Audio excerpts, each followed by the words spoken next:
नमस्कार दोस्तों, मैं आपका दोस्त फिर से एक नई और महत्वपूर्ण जानकारी को लेकर के आपके समक्ष हाजिर हूँ। दोस्तों, प्रकृति के खजाने में अनमोल और असीमित जड़ी बूटियाँ होती है। इसमें से कई जड़ी बूटियाँ ऐसी होती है जिसे हम बेकार समझ लेते हैं, लेकिन ये बेकार नहीं होती। इनमें कोई ना कोई एक ऐसा गुण होता है जो हमारे लिए फायदेमंद होता ही है। ऐसी ही एक चमत्कारिक जड़ी बूटी के बारे में आज हम बात कर रहे हैं। इस जड़ी बूटी का नाम है अतिबला। अतिबला का एक पौधा होता है जो 3 से 4 फीट ऊंचा होता है और झाड़ीदार होता है। ये लगभग सारे भारतवर्ष में अपने आप उत्पन्न होता है। आयुर्वेद की प्रमुख ताकतवर औषधियों में से अतिबला एक है। दोस्तों, इसका क्षुप झाड़ीदार होता है। इसके पत्ते दिल के आकार के और अग्रभाग पर नुकीले होते हैं।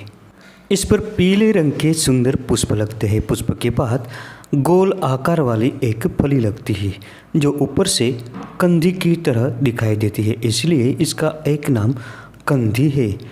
अतिबला का हिंदी नाम चंपी और कंधी है। इसका संस्कृत नाम अतिबला और कंकतिका है। उर्दू में कंधी कहते हैं और गुजराती में खपाट तथा कांसकी से जानते हैं। दोस्तों, इसके अलग अलग नामों की सूची डिस्क्रिप्शन बॉक्स में दी जाएगी। अतिबला का अंग्रेजी नाम मूनफ्लावर और वैज्ञानिक नाम एमोटिलॉन इंडिकम है।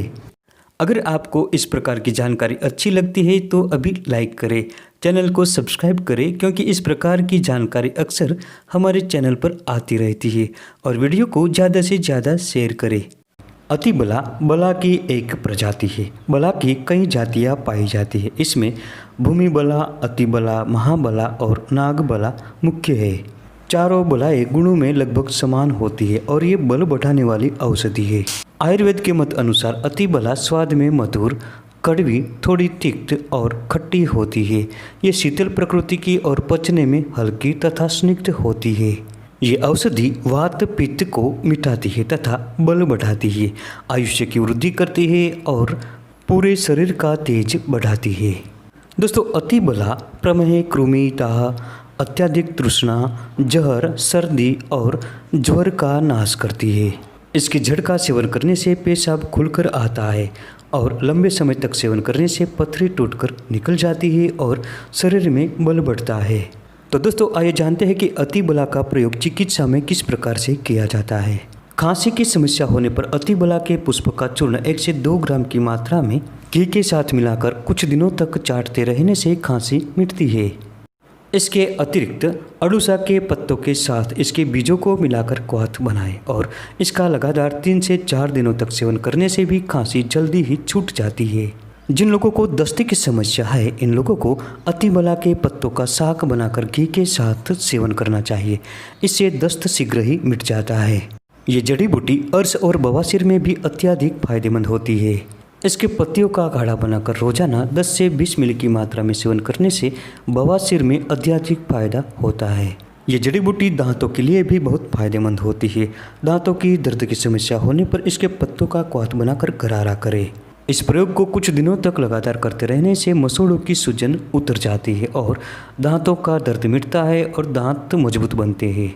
ये जड़ी बूटी पीलिया और कामला को दूर करती है।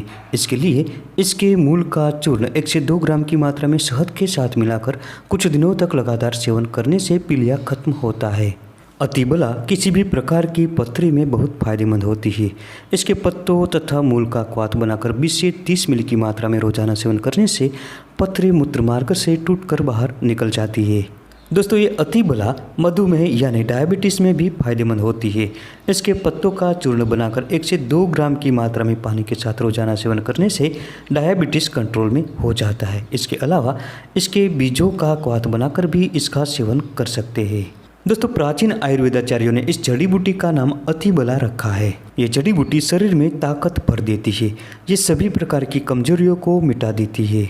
इस जड़ी बूटी के मूल का चूर्ण या कल्क 2 से 3 ग्राम की मात्रा में या इसका रस 5 से 10 ग्राम की मात्रा में शहद के साथ तथा असमान मात्रा में घी के साथ मिलाकर सुबह शाम 1 साल तक रोजाना सेवन करने से शरीर पुष्ट और ताकतवर बनता है, याददाश्त बढ़ती है और अनेक प्रकार के वीर्य विकार नष्ट होते हैं। दोस्तों, एक बात का ख्याल जरूर रखें, जिस प्रयोग में आपको घी के साथ शहद का उपयोग करने की सलाह दी जाती है वहाँ घी और शहद असमान मात्रा में लेना चाहिए, यानी 1 चम्मच शहद तो 2 चम्मच घी होना चाहिए।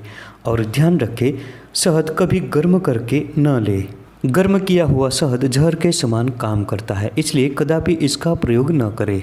और घी के साथ शहद समान मात्रा में कभी न ले। इसके पंचांग का क्वाथ बनाकर 10 से 20 मिली की मात्रा में साथ में 1 ग्राम सौंठ मिलाकर सेवन करें। इससे सभी प्रकार के ज्वर में फायदा होता है। इसके अलावा घाव पर इसके पत्तों का कल्क या लेप लगाने से जल्दी ही घाव भर जाते हैं। तो दोस्तों, ये थी आज की महत्वपूर्ण जानकारी। वीडियो पसंद आने पर लाइक करें, शेयर करें और चैनल को सब्सक्राइब जरूर करें। मिलते हैं अगली वीडियो में फिर एक नई जानकारी के साथ।